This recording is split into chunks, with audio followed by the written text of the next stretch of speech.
1943년 2월 중순 트위니지의 시디부지드 근처에서 노획된 M4A1 셔먼 전차가 사막 모래밭에 멈춰섰습니다. 급하게 칠해진 독일군 십자가 아래로 미군 별 문양이 여전히 보였죠. 제501 중전차대대 장교들은 이미 수첩을 든 채 이 노획 전차 주위로 모여들었습니다. 시디부지드 전투 중에 온전히 작동 가능한 상태로 노획된 이 한 대의 미국 전차는 독일 기술자들 사이에 자신감 위기를 촉발시켰고, 이 위기는 전쟁 남은 기간 내내 독일의 전차 개발 프로그램에 영향을 미치게 됩니다. 기갑전의 방정식은 다시 쓰여질 참이었습니다. 우월한 화력이나 장갑 두께를 통해서가 아니라 독일군이 한 번도 우선시하지 않았던 것, 바로 고장나지 않는 차량 기술의 우수성 때문이었습니다. 전차 자체에는 워데디2라는 이름이 새겨져 있었습니다.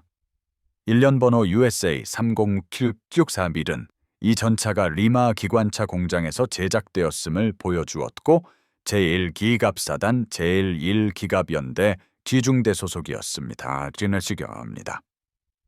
독일 정찰부대 병사들이 이 셔먼 전차를 타고 북아프리카 지형을 가로질러 350km를 주행했는데, 스팍스 항구까지 무려 4일 반이 걸리는 여정이었습니다. 매 킬로미터마다 독일군이 미국 산업 역량에 대해 가지고 있던 가정을 뒤집는 무언가가 드러났습니다. 엔진은 한 번도 과열되지 않았고, 변속기는 고장나지 않았으며, 최종 구동 장치는 일관된 성능을 유지했습니다. 짧은 이동 중에도 잦은 기계 고장으로 멈춰 서는 것에 익숙했던 독일 전차병들은 자신들의 장비를 고장냈을 법한 지형과 조건 속에서도 이 적 전차가 아무런 불평 없이 작동하는 것을 보며 점점 불안해했습니다. 항구에서 워데디2는 독일로 향하는 화물선에 실렸습니다. 육군 병기국은 이 전차가 쿰머스도르프 시험시설에 온전히 작동 가능한 상태로 도착해야 한다는 명확한 명령을 내렸습니다. 독일 정보부는 미국 전차 생산에 대한 단편적인 보고를 받았지만, 실제 차량을 보는 것은 종이 위의 숫자로는 결코 전달할 수 없는 방식으로 그 통계들을 현실로 만들었습니다. 셔먼 전차는 독일이 따라잡을 수 없는 규모의 대량 생산을 상징했으며, 독일이 마스터하지 못한 차량 공학 원칙으로 만들어졌습니다. 배가 지중해를 가로질러 북쪽으로 항해하는 동안 독일 국방군 기술자들은 자신들의 한계와 미국의 역량에 대해 마주하기를 꺼려했던 진실을 드러낼 시험 절차를 준비했습니다. 1943년 봄, 독일 브란덴부르크의 쿰머스도르프 시험장에서 워데디2는 축파르츠 2559라는 식별 번호와 독일 번호판 WH5058표사지를 달고 수송용 철도 차량에서 내려왔습니다. 시험 기술자들은 이미 전차의 모든 표면에 장갑 두께 측정치와 각도를 표시해 두었고, 포괄적인 평가 프로그램을 위한 정밀한 표기들을 새겨 놓았습니다. 베를린 남쪽 25km에 위치한 쿰머스도르프의 독일 육군 시험장은 독일군 장비와 노획된 연합군 장비 모두를 위한 주요 시험 시설로 사용되었습니다. 이곳에서 꼼꼼한 기술자들은 궤도 장력부터 변속기 효율까지 모든 것을 측정하고 시험하고 분석하며 자신들의 발견을 철저한 기술 보고서로 기록했습니다. 셔먼 전차는 독일 공학이 고안할 수 있는 가장 포괄적인 차량 검사를 받게 될 참이었습니다. 독일 시험 기술자들은 여러 기술 분야 전문가 팀과 함께 초기 검사를 수행했습니다. 그들은 수십 가지 각도에서 모든 부품을 촬영하고 정밀 기기로 모든 간극을 측정했으며, 독일 방식에 비해 믿을 수 없을 정도로 간단해 보이는 제작 기술들을 기록했습니다. 변속기는 동력 계통 전문가들의 즉각적인 주목을 받았습니다. 독일 전차들이 정밀한 공차와 잦은 유지 보수가 필요한 일자형 톱니 기어 스트레이트 컷 기어스트를 사용했던 반면, 셔먼은 여러 톱니에 동시에 응력을 분산시키는 헤링본 기어 헤링본 컷 기어스트를 사용했습니다. 1930년대부터 미국 자동차 제조의 표준이었던 이 설계는 최소한의 정밀 요구 사항으로도 뛰어난 내구성을 제공했습니다. 독일 기술자들은 자신들의 산업 역량과 인력 훈련 수준으로는 헤링본 기어를 대량 생산하기 너무 어렵다고 여겼지만 미국인들은 수천 개씩 제조하고 있었습니다. 시험은 통제된 조건에서 모든 기계 시스템에 스트레스를 가하도록 설계된 기본적인 차량 시험으로 시작되었습니다. 기술자들은 워데디2를 전장 조건을 재현하도록 설계된 장애물 코스를 통해 운전하며 연료 소비를 측정하고 엔진 온도를 모니터링하며 다양한 부하와 지형 조건에서의 변속기 작동을 기록했습니다. 각 시험 후 그들은 부품들을 분해하여 마모 패턴을 검사하며 응력, 불충분한 윤활 또는 설계상의 약점 징후를 찾았습니다. 결과는 독일 전차 교리가 성능과 신뢰성 사이의 불가피한 절충에 대해 받아들였던 모든 것을 뒤집었습니다. 셔먼은 모든 범주에서 적절히 작동했으며 독일 전차들이 지속적으로 실패했던 한 가지 지표에서 탁월했습니다. 바로 정비 개입 없이 작동하는 내구성 말입니다. 동력 계통 검사는 미국과 독일의 접근 방식에 대해 많은 것을 설명해주는 설계 철학의 차이를 드러냈습니다. 셔먼 변속기는 전진 5단과 후진 1단을 갖추고 있었고 2단부터 5단까지의 싱크로나이저 덕분에 정상 작동 시 더블 클러칭이 필요 없었습니다. 이로 인해 전차는 민간 자동차만큼 운전하기 쉬웠고 운전자에게 최소한의 전문 훈련만을 요구했습니다. 반면에 독일 전차병들은 복잡한 더블 클러칭 기술과 변속기 손상을 피하기 위한 세심한 스로틀 관리를 배우는데 상당한 시간을 보냈습니다. 셔먼의 설계는 기본적인 차량 지식을 가진 일반 병사들이 이 기계들을 운용할 것이라는 점을 받아들였지만 독일의 설계는 고도로 훈련된 전문가들이 있을 것이라고 가정했습니다. 이 특정 셔먼 전차에 장착된 컨티넨탈 R977조 공랭식 성형 엔진은 다양한 작동 조건에 대해 놀라운 내구성을 보여주었습니다. 기술자들은 이 엔진이 독일 엔진이라면 과열되거나 출력을 잃었을 법한 온도 범위에서도 일관된 성능을 유지했다고 언급했습니다. 냉각 시스템은 비록 설계는 간단했지만 매우 효과적이라는 것이 입증되었습니다. 공기 역과 시스템은 북아프리카에서 독일 전차를 괴롭혔던 잦은 막힘 없이 사막 모래를 처리했습니다. 모든 시스템은 이론적 최적화보다 실용적인 기능성을 우선하는 설계 철학을 반영했습니다. 1943년 6월 6일과 7일 힐러스레벤 포병 사격장에서 알베르트 슈페어 제국 군수장관은 군수산업 지도자들과 독일 국방군 고위 장교들이 참석하는 주요 군비 회의를 주재하기 위해 도착했습니다. 시범 프로그램에는 독일 전차와 노획된 연합군 전차를 비교하는 언덕 등판 시험이 포함되었습니다. 웨어데디2는 생산 직후의 판터 D형 전차와 독일의 가장 진보된 기갑 전투 차량 기술을 대표하는 페르디난트 구축 전차를 포함한 최신 독일군 설계 전차들과 나란히 서 있었습니다. 독일 군수 생산을 책임지고 히틀러에게 직접 결과를 보고해야 했던 슈페어는 미국 산업이 무엇을 생산할 수 있는지, 그리고 독일의 설계가 적 장비와 비교하여 어느 정도인지 이해해야 했습니다. 이 시범은 슈페어와 독일 전차 설계자들 모두 인정하고 싶지 않은 답을 제공했습니다. 셔먼 전차는 시험 경사면을 부드럽게 올라갔고 2단에서 5단까지 동기화된 5단 수동 변속기는 망설임 없이 변속되었습니다. 엔진은 등판 내내 일관된 동력 전달을 유지했습니다. 운전자는 자신감 있게 차량을 다루며 셔먼의 특징이 될 운용의 용이성을 보여주었습니다. 판터 전차가 뒤를 따랐는데 700마력의 더 강력한 마이바흐 HL23조 엔진 덕분에 셔먼의 성능에 거의 필적했지만 훨씬 더 많은 어려움을 겪으며 겨우 해냈습니다. 65톤으로 엄청나게 무겁고 전기 변속기 시스템으로 기술적으로 정교했던 페르디난트 구축 전차는 경사면을 오르다 중간에 멈춰섰습니다. 슈페어는 복구팀이 차량을 다시 시동시키기 위해 애쓰는 것을 지켜보았는데 수십 명의 고위 장교와 산업 지도자들 앞에서 이 당혹스러운 실패가 발생했습니다.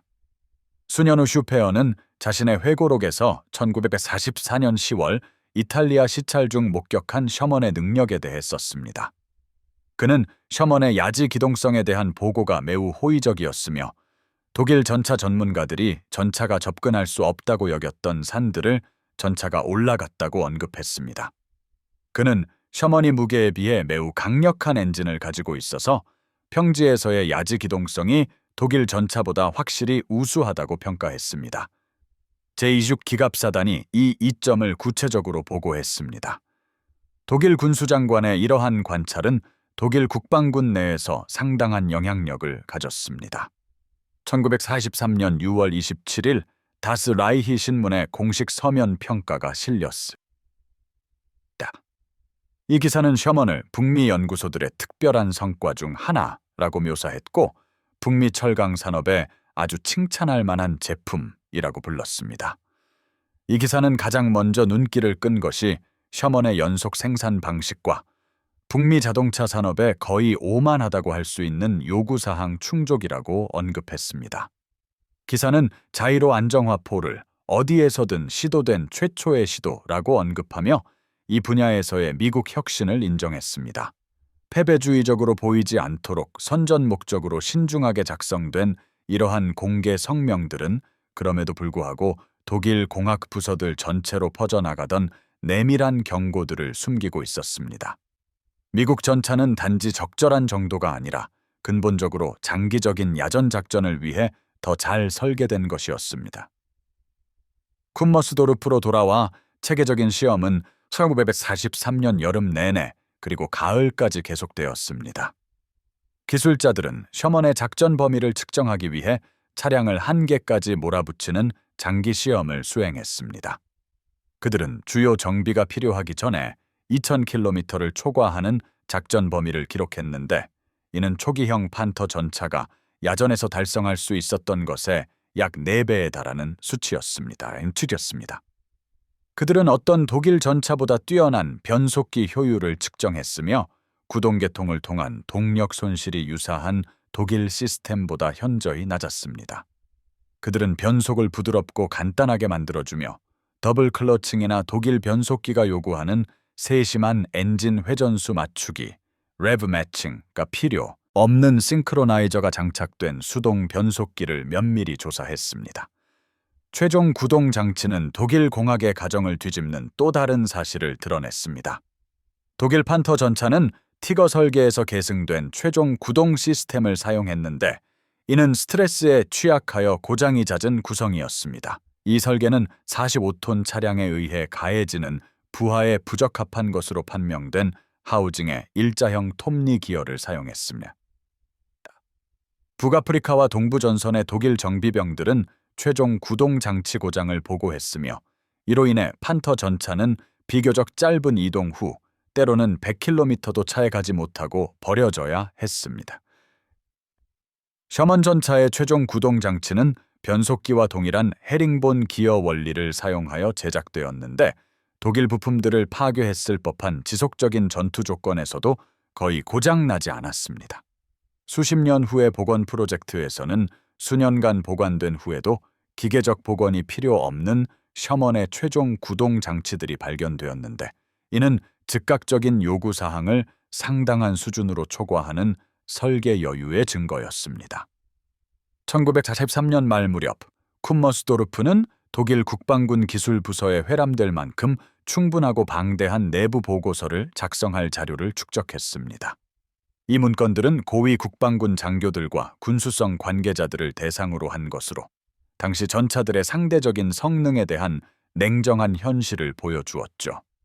셔먼 전차는 독일이 이론적 지식과 과학적 전문성에도 불구하고 근본적으로 부족했던 미국의 자동차 공학적 성숙도를 입증했습니다.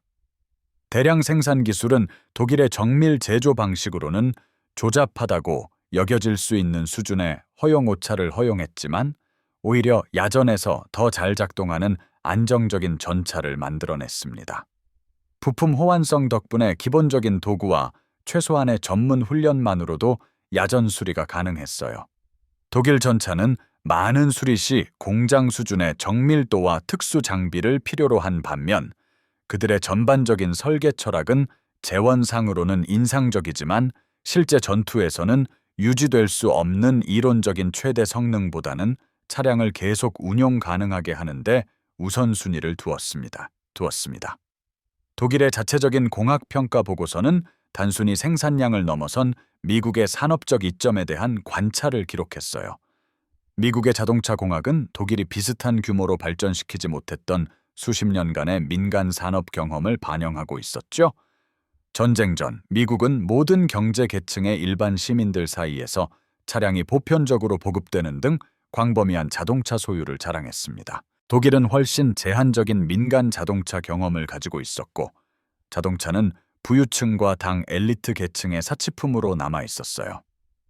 1934년부터 독일 노동자들에게 약속되었던 폭스바겐 프로그램조차 1939년까지 1,000대 미만의 민간 차량만을 인도했습니다. 자동차 산업 성숙도의 이러한 엄청난 차이는 전차 설계 철학으로 직결되었습니다. 미국은 민간 자동차 훈련을 받은 정비공들이 이미 가지고 있던 기술로 유지 보수할 수 있는 전차를 만들었어요. 반면 독일은 수년간의 특정 군사기술 교육을 받은 인력의 전문 훈련과 지속적인 전문가의 관심이 필요한 전차를 만들었죠.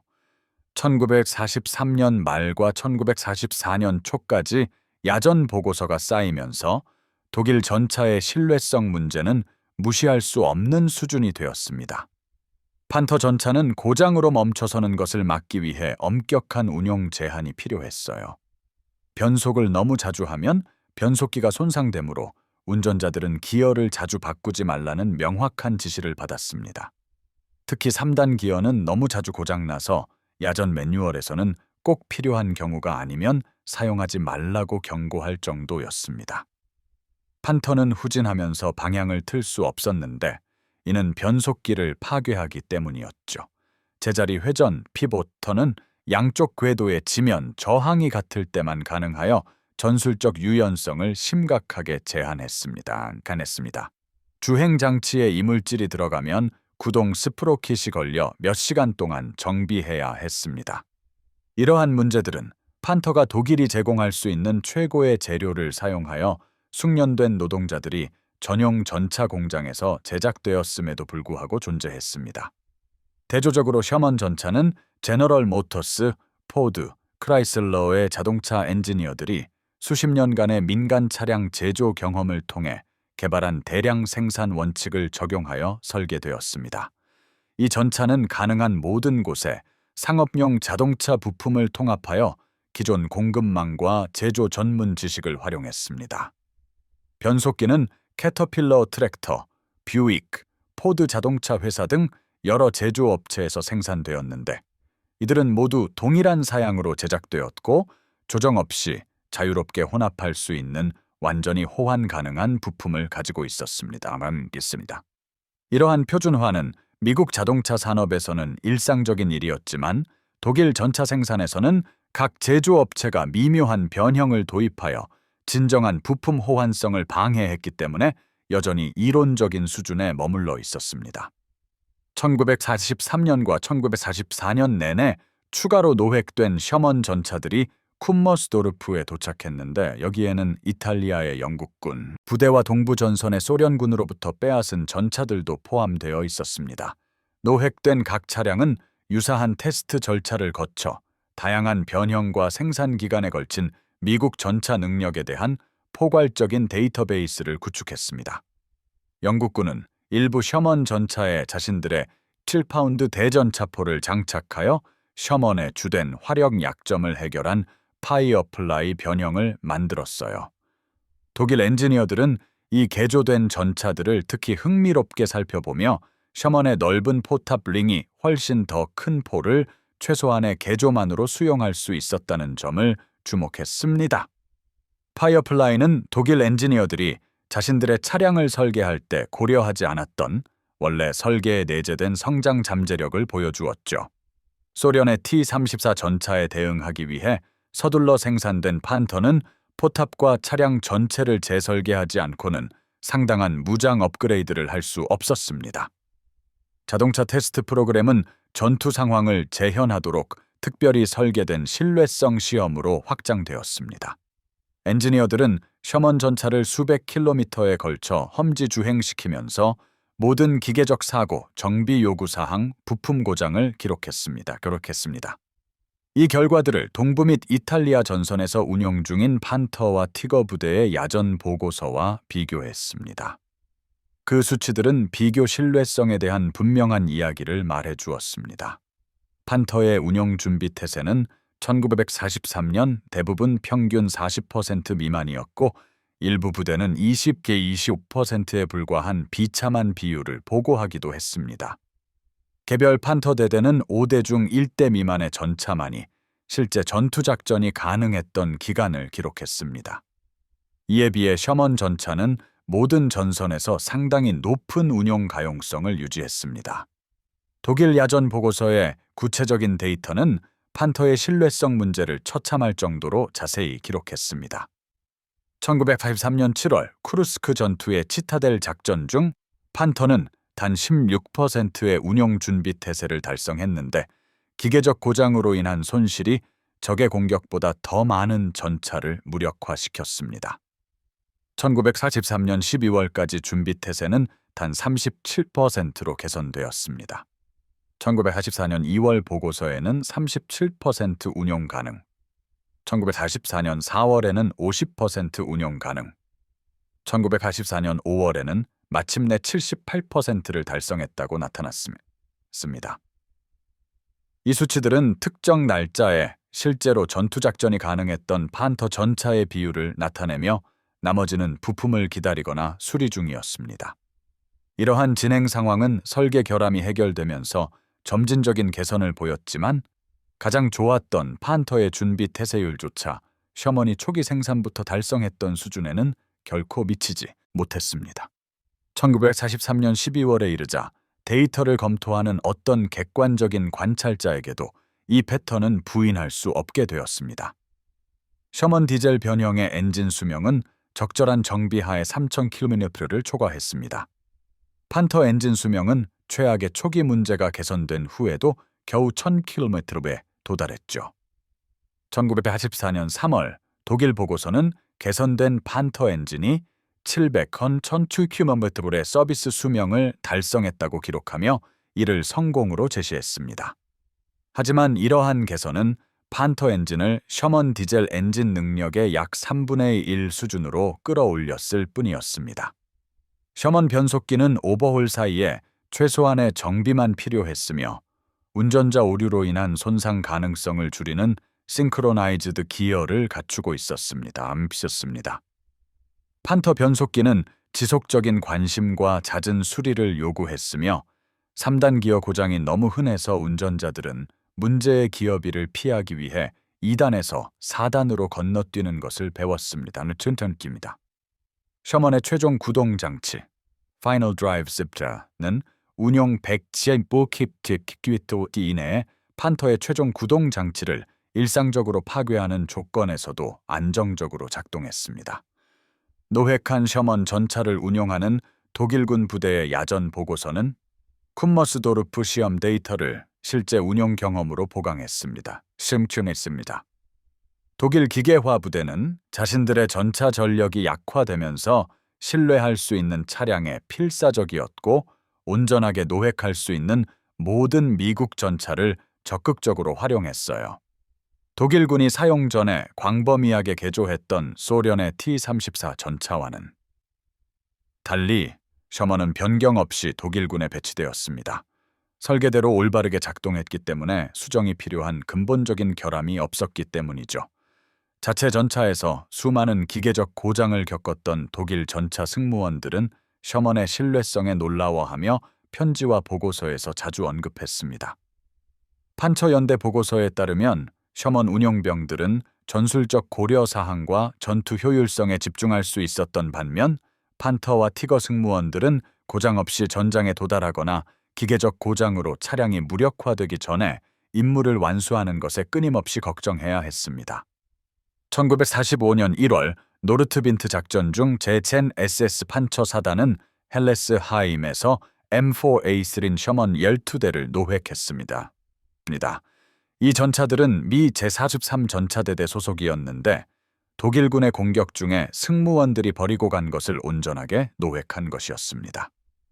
이 셔먼 쉘2대는 제10 SS 판처연대 제13중대로 편성되어 전쟁의 남은 기간 동안 전투작전에 투입되었습니다.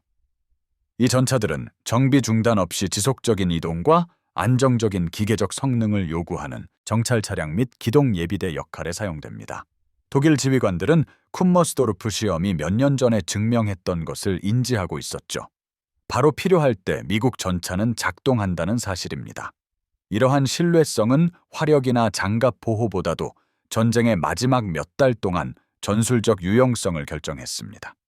작동 가능한 포를 가진 채 전장에 도착하는 셔먼은 우월한 화력을 가졌지만 전선 20km 후방에서 고장난 판터보다 무한히 더 가치가 있었습니다. 1984년 1월 독일 국방군이 여러 전선에서 후퇴하고 추가 노획 장비들이 쿰머스도르프에 도착하면서 시험 프로그램은 더욱 확대되었습니다. 엔지니어들은 컨티넨탈 R975 성형 엔진을 장착한 M4A1을 조사하며 그 특성을 기록하고 다른 변형들과 비교했습니다. 제너럴 모터스 69046 트윈 디젤 엔진을 장착한 M4A2를 시험하며 우수한 연료 효율성과 다른 운용 특성을 주목했죠. 미국 승무원들이 최고의 셔먼 동력 장치로 여겼던 포드 GAB8 가솔린 엔진을 장착한 M4A7도 평가했습니다. 모든 변형은 동일한 근본적 특성, 즉 견고한 공학 원리와 고품질 제조 공정에서 비롯된 탁월한 자동차 신뢰성을 입증했습니다. 명목상 동일한 차량을 생산하는 여러 제조업체 간의 상당한 품질 편차에 익숙했던 독일 엔지니어들은 변형들 전반에 걸친 이러한 일관성에 깊은 인상을 받았습니다. 특히 디젤 동력 M4A2는 쿰머스도르프에서 이를 조사한 독일 엔지니어들을 감동시켰습니다. 소련군은 랜드리스를 통해 이 전차 4처체키 2대를 공급받았고 동부 전선 후퇴 중 상당수가 독일군 손에 넘어갔습니다. 트윈 GM60326 디젤 엔진은 다른 셔먼 변형들과 동등한 성능을 제공하면서도 가솔린 엔진보다 훨씬 적은 연료를 소비했습니다. 이는 독일 연료 공급이 고갈되어 가는 상황에서 결정적인 이점이었죠. 독일 설계자들은 디젤 전차 엔진을 실험했지만 제조상의 어려움과 연료 분사 시스템의 복잡성으로 인해 노력을 포기했습니다.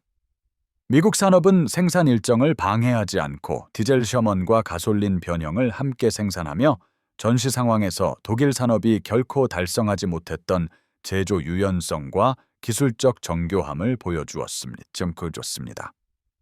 1944년 3월 기갑부대 총감 하인츠 구데리안 장군은 공식 서신을 통해 판터의 신뢰성 개선이 1944년 초까지 수용 가능한 수준에 도달했다라고 보고했습니다. 엔진 수명은 701,000km에 이르렀고 최종 구동 장치 문제도 설계 변경과 제조 공정 개선을 통해 대부분 해결되었습니다.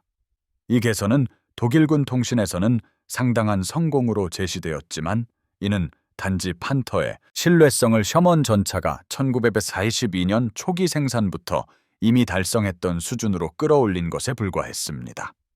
독일군은 처음부터 미국 전차들이 능가했던 기준에 도달한 것을 자축했으며 이는 독일 기갑 차량 개발이 얼마나 뒤처져 있었는지를 보여주는 대목이었습니다. 연합군의 전략적 폭격과 자원 부족이 심화되면서 독일 전차 생산은 더욱 고통스러운 비교에 직면했습니다. 연합군의 폭격 작전은 판터와 티거 생산망의 주요 병목 지점을 점점 더 효과적으로 겨냥했습니다. 1984년 4월 28일 밤 프리드리히스 하펜에 위치한 마이바흐 엔진 공장은 영국 왕립 공군 폭격기 사령부에 심각한 피해를 입었습니다. 3-22대의 항공기가 동원된 이 공습은 제국 전쟁 박물관 기록에 따르면 전쟁 내내 독일 전차 생산에 가해진 가장 파괴적인 공격으로 묘사됩니다. 이 공격으로 제프사도 피해를 입었습니다. 엔진 공장 옆에 변속기 공장도 폭격의 대상이었습니다. 전차 엔진과 변속기 생산은 6개월 동안 완전히 중단되었습니다. 1944년 11월에 생산이 재개되었을 때는 품질 관리가 현저히 저하되어 있었습니다.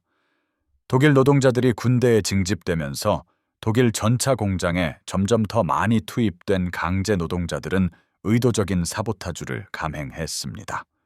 담배 필터가 오일 통로에 끼워졌고 게스킷은 잘못 설치되었으며 부품들은 적절한 간격 없이 조립되었습니다. 이러한 문제들은 미 본토의 전투 지역과 멀리 떨어진 곳에 안전하게 위치해 있었고 좋은 임금을 받고 괜찮은 환경에서 일하는 동기부여된 노동자들이 근무했던 셔먼 생산에는 전혀 영향을 미치지 않았습니다. 미국과 독일 전차 생산의 근본적인 차이는 공학 지식에 있는 것이 아니라 산업 역량과 근본적인 설계 철학에 있었습니다. 독일 엔지니어들은 미국 엔지니어들만큼이나 자동차 원리를 잘 이해했으며 광범위한 이론적 지식과 과학적 전문성을 갖추고 있었습니다. 그들은 단지 이러한 원칙들을 전차 설계에 일관되게 적용하지 않고 대신 다른 요소들을 우선시했습니다. 독일 전차는 인상적인 재원을 자랑하는 성능 특성을 강조했지만 실제 야전에서는 신뢰성이 떨어졌습니다. 판터의 강력한 72mm K드류 K4B 주포와 두꺼운 전면 장갑은 차량의 45톤 중량을 안정적으로 지탱할 수 없는 과부하된 동력계의 대가였습니다. 티거의 엄청난 능력은 고도로 훈련된 전문가들의 복잡한 유지보수 절차와 잦은 수리를 필요로 했습니다. 독일 산업이 충분한 차량과 이를 유지보수할 충분한 예비 부품을 생산할 수 있었다면 이러한 절충안은 받아들일 만했을 것입니다. 하지만 독일은 그렇게 할 수 없었고 특히 연합군의 폭격이 심화되고 원자재 부족이 악화되면서 더욱 그러했습니다. 수십 년간의 민간 산업 경험을 통해 자동차 대량 생산에 훈련된 미국 엔지니어들은 수만 대씩 생산될 수 있고 기본적인 훈련을 받은 정비공들이 일상생활에서 배운 기술로 유지보수할 수 있는 전차를 설계했습니다. 셔먼의 동력계는 상업적으로 검증된 부품을 사용했으며 자동차 및 트럭 제조에서 직접 차용한 설계 원칙을 따랐습니다. 전기 시스템에는 주 엔진이 멈춰도 포탑 회전을 구동할 수 있는 보조 발전기가 포함되어 있었습니다. 이는 독일 설계자들에게는 불필요한 사치처럼 보였지만 전투에서 매우 귀중한 기능임이 입증되었습니다. 독일 전차병들은 그러한 편리함을 꿈꿀 수밖에 없었고 특히 경사면에서 엔진이 멈춰 포탑 회전이 불가능해지는 경험을 했던 이들에게는 더욱 그러했습니다. 이러한 기능들은 독일 전차의 기술 사양에 나타나지 않았는데 독일 설계자들이 장갑 두께와 포의 화력에 비해 이러한 것들을 높은 우선순위로 고려하지 않았기 때문입니다. 1944년 봄이 되자 모든 전선의 독일군 부대들은 제조 품질 저하와 예비 부품 부족으로 인해 기계적 문제들이 증가하고 있다라고 보고했습니다. 판터는 100km를 초과하는 이동 시에는 철도 수송이 필요했는데 최종 구동 장치가 장거리 도로 행군을 견딜 수 없었기 때문입니다. 야전 지휘관들은 판터의 이동을 제한하는 명시적인 명령을 내렸습니다. 이는 접근 행군 중 기계적 고장으로 차량을 잃는 대신 실제 전투를 위해 차량을 보존하기 위함이었습니다. 손상된 판터를 견인하기 위해 판터 차체로 제작된 베르게 판터 군안 전차 역시 견인해야 할 전차와 동일한 신뢰성 문제를 겪었습니다. 독일 지휘관들은 기계적 고장으로 인해 적의 공격보다 더 많은 전차를 잃는 암울한 현실에 직면했습니다. 일부 부대는 전차 손실의 70%가 전투 피해가 아닌 고장 때문이라고 보고했습니다. 한편 셔먼 생산은 독일 산업이 결코 따라잡을 수 없는 전례 없는 속도로 계속되었습니다. 미국 공장은 전쟁 중 총 499 324대의 셔먼 전차를 생산했으며 이는 모든 종류의 독일 전차 생산량을 합친 것보다 많은 수치였습니다. 영국 연방군은 무기 대여법을 통해 수천 대를 공급받았습니다. 소련은 4,000대 이상의 디젤 변형 모델을 제공받았습니다. 버마의 중국군은 기술적으로 미국 및 독일 설계 모두에 뒤떨어진 일본 기갑 차량에 셔먼을 사용하여 엄청난 효과를 거두었습니다. 셔먼이 투입된 모든 전선은 쿰메르스도르프 시험 시설의 결과가 옳았음을 확인시켜 주었습니다. 적절히 관리된 셔먼은 독일 전차를 무력화시키거나 파괴할 만한 조건에서도 계속 운용되었습니다. 셔먼을 노획하여 사용했던 독일 전차병들은 서신, 보고서, 전후 인터뷰에서 셔먼의 뛰어난 기동성을 한결같이 칭찬했습니다. 동부 전선 보고서에 따르면 독일 정비사들은 5개의 독립된 엔진 블록을 가진 복잡한 크라이슬러 A57 멀티뱅크 엔진조차도 특수 지식과 장비를 요구하는 독일 전차 엔진에 비해 문제 해결이 더 쉽다고 평가했습니다. 연합군 승무원들에게 뛰어난 신뢰성과 출력으로 칭찬받은 포드 GAA V8 엔진은 밸브 간극, 점화 타이밍, 기화기 설정을 끊임없이 조정해야 했던 마이바흐 엔진에 익숙한 독일 정비사들에게는 놀랍도록 신뢰할 수 있는 엔진으로 비쳤습니다. 미 육군이 가솔린 엔진보다 신뢰성이 떨어진다고 판단하여 무기대여 생산으로 돌렸던 제너럴 모터스 트윈 디젤 엔진은 독일 산업이 전차용으로 생산했던 어떤 디젤 엔진보다도 성능과 신뢰성 면에서 훨씬 뛰어났습니다. 셔먼의 넉넉한 설계 여유는 독일 엔지니어들이 점차 인정하게 된 또 다른 장점이었습니다. 원래 400마력의 30톤 M4 전차용으로 지정되었던 기본적인 변속기와 최종 구동 장치 부품들은 상당히 증가된 장갑 보호력을 가진 42톤 M4A 스림 E2 전보 돌격 전차를 다루기 위해 큰 수정이 필요 없었습니다. 표준 셔먼의 동력을 공급했던 동일한 부품들이 실험용 엔진에서 나오는 6조 50마력을 실패 없이 또는 보강할 필요 없이 성공적으로 전달했습니다. 독일 엔지니어들은 그러한 과도한 설계가 낭비라고 계산하는 경향이 있었습니다. 즉, 생산 비용을 증가시키고 희귀한 재료를 즉각적인 이점 없이 사용하는 과잉 용량으로 보았습니다. 미국 엔지니어들은 여유분이 미래 업그레이드를 위한 성장 잠재력과 전차의 수명 기간 동안 추가 투자를 가치 있게 만드는 전장 신뢰성을 제공한다는 것을 이해했습니다. 1984년 여름, 노르망디에서 연합군의 침공에 맞선 독일 전차 지휘관들은 자신들의 기술적 열세가 개별 전차 성능을 훨씬 넘어선다는 것을 알고 있었습니다. 미국의 압도적인 포병 우위, 파괴적인 근접 항공 지원, 그리고 압도적인 보급 능력은 전차 재원이나 전술적 기량과 관계없이 독일군을 압도했습니다.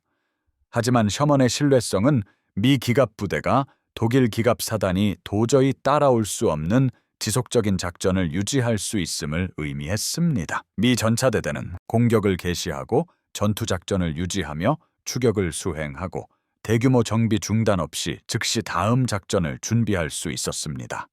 독일 기갑 사단은 제한된 가동 차량을 신중하게 관리해야 했습니다. 모든 이동이 남아있는 귀중한 부품 수명을 소모하고 기계적 고장을 더 가까이 불러온다고 계산했기 때문입니다. 작전 가용성의 차이는 어떤 부대가 공세적 압력을 유지할 수 있었는지, 그리고 어떤 부대가 제한된 전투력을 신중하게 배분해야 했는지를 결정했습니다. 독일군이 노획한 셔먼을 전투작전에 사용한 것은 독일의 관점에서 미국 자동차 기술의 우월성에 대한 최종적인 증거를 제공했습니다. 1984년 12월 벌지 전투 중 침투 작전을 위해 특별히 편성된 150기갑 여단은 작전을 위장하기 위해 노획한 미국 차량을 확보하려 했습니다. 독일 계획자들은 셔먼의 신뢰성 명성 때문에 특별히 셔먼을 원했습니다. 하지만 이 여단은 단 2대의 셔먼 전차만을 받았고 그중 단 한 대만이 작전에 충분히 운용 가능하다고 판명되었습니다. 운용 가능한 셔먼은 침투 작전이 목표를 달성하는 것을 막은 대규모 교통체증 때문에 실제 전투를 경험하지 못했습니다. 어떠한 지원도 없이 적진 후방에서 고장 없이 차량이 작동해야 하는 작전에서는 오직 미국 장비만이 합리적인 성공 가능성을 제공했습니다. 독일 전차는 완전히 가동될 때조차도 그러한 임무에 필요한 지속적인 성능을 보장할 수 없었습니다. 1945년 1월 23일 독일 자동차 기술 실패에 대한 최종 공식 인정이 이루어졌습니다. 기갑위원회 회의에서 모든 독일 전차 유형에서 발생한 치명적인 최종 구동장치 고장을 기록한 보고서가 작성되었습니다. 이 문서의 발견은 엄청난 결과를 초래했습니다. 1945년 동부공세 이전에 4호 전차에서 500개, 판터에서 370개, 티거에서 약 100개의 결함 있는 최종 구동장치가 있었습니다. 또한 체코제 38톤 차체를 기반으로 한 해처, 구축전차에서도 약 200건의 고장이 보고되었습니다.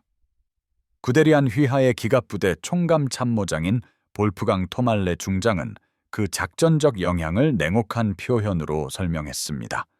그러한 상황에서 전차의 질서 있는 운용은 그야말로 불가능했습니다. 병사들은 자신들의 차량에 대한 신뢰를 잃었고 일부 상황에서는 최종 구동 장치 문제만으로도 차량 전체를 버리곤 했습니다. 고립되어 포로가 될 것을 두려워했기 때문입니다. 인상적인 기술 사양으로 위압감을 주도록 제작된 독일 전차는 기갑 차량의 가장 근본적인 요구사항, 즉 전장에 도달하고 임무를 완수하기에 충분한 기계적 신뢰성에서 실패했습니다. 1945년 초 소련군이 베를린을 향해 맹렬히 진격하면서 쿰메르스도르프 시험시설은 대피를 준비했습니다. 엔지니어들은 전후 분석을 위해 기술 정보를 보존하길 바라며 시험 데이터와 문서를 황급히 포장하여 서쪽으로 더 떨어진 시설로 보냈습니다. 최소 2대의 셔먼을 포함한 일부 노획 전차들은 베를린 진입로를 필사적으로 방어하는 전투부대에 임시적으로 투입되었습니다. 이 차량들은 최후의 절박한 전투에서 독일 설계 전차들과 함께 싸웠고 실제 전투 조건에서 마지막 비교를 제공했습니다. 셔먼은 적의 포격으로 파괴되거나 연료가 바닥나 버려질 때까지 계속 운용되었습니다. 판터와 몇 안 남은 티거를 포함한 독일 전차들은 형편없는 신뢰성에 익숙해진 숙련된 승무원들조차 충격을 받을 정도로 높은 비율로 기계적 고장으로 인해 멈춰섰습니다. 워데디2와 쿰머스도르프에서 시험된 수십 대의 다른 셔먼 전차 이야기는 제2차 세계대전의 주요 산업적 격차 중 하나를 보여줍니다. 실용성보다 이론적 완벽성을 우선시하는 산업 시스템 속에서 일했던 독일 엔지니어들은 서류상으로는 인상적이었지만 지속적인 야전 작전에서 실패하는 전차를 생산했습니다. 수십 년간의 자동차 제조 경험을 군사적 요구 사항에 적용한 미국 엔지니어들은 여러 면에서 기술적 정교함은 부족했지만 독일 장비를 무력화시키는 상황에서도 안정적으로 작동하는 전차를 만들어냈습니다. 기갑전에서 그리고 대부분의 군사작전에서 필요할 때 작동하는 무기가 전장에 도달하여 임무를 완수할 수만 있다면 이론적으로는 더 우수할 수 있는 무기보다 훨씬 낫습니다. 전후 미국과 영국 정보기관의 분석은 쿰머스도르프에서의 독일 시험 결과가 밝혀낸 바를 확인시켜 주었습니다. 파괴된 독일 전차에 대한 체계적인 조사 결과 스트레스로 인한 최종 구동 장치 파손, 부적절한 윤활 또는 조작 실수로 인한 변속기 고착, 과열 또는 오일 부족으로 인한 엔진 소손과 같은 기계적 고장이 전투 피해만큼이나 손실의 흔한 원인임을 발견했습니다. 개별 차량의 우수성과 인상적인 재원에 대한 독일의 집착은 그들에게 신뢰성과 정비 용이성에 결정적인 중요성을 간과하게 만들었습니다. 그들은 광범위한 전문 훈련 없이는 어떤 징집병 정비사도 정비할 수 없는 전차를 만들었고 숙련된 기술자들의 끊임없는 전문가적 관심을 요구하는 엔진으로 구동했으며 수많은 고유 부품을 분산된 부대에 공급하는 누적된 부담 아래 붕괴되는 병참 시스템의 지원을 받았습니다. 쿰머스도르프에서의 시험을 통해 얻은 교훈은 전후 서독 국방군 분데스웨하르의 전차 설계 사고방식에 직접적인 영향을 미쳤습니다. 1950년대 서독이 레오파르트 올 주력 전차 개발을 시작했을 때 설계자들은 순수한 성능 재원보다 신뢰성과 정비 용이성을 의식적으로 강조했습니다. 그들은 미국의 자동차 공학 원리를 연구하고 이를 군용 차량 개발에 의도적으로 적용했습니다. 그 결과물인 레오파르트 왈 전차는 상당한 설계 여유를 가진 견고한 동력 장치, 최소한의 특수 도구만으로 가능한 쉬운 정비, 신속한 야전 수리를 가능하게 하는 표준화된 부품, 그리고 완전한 재설계 없이 향후 업그레이드를 허용하는 성장 잠재력 등 셔먼 전차를 성공시킨 많은 설계 철학을 통합했습니다. 레오파르트 5는 냉전 시대 가장 성공적인 전차 설계 중 하나가 되었으며 수많은 군대에서 사용되었고 수십 년 동안 생산을 유지했습니다.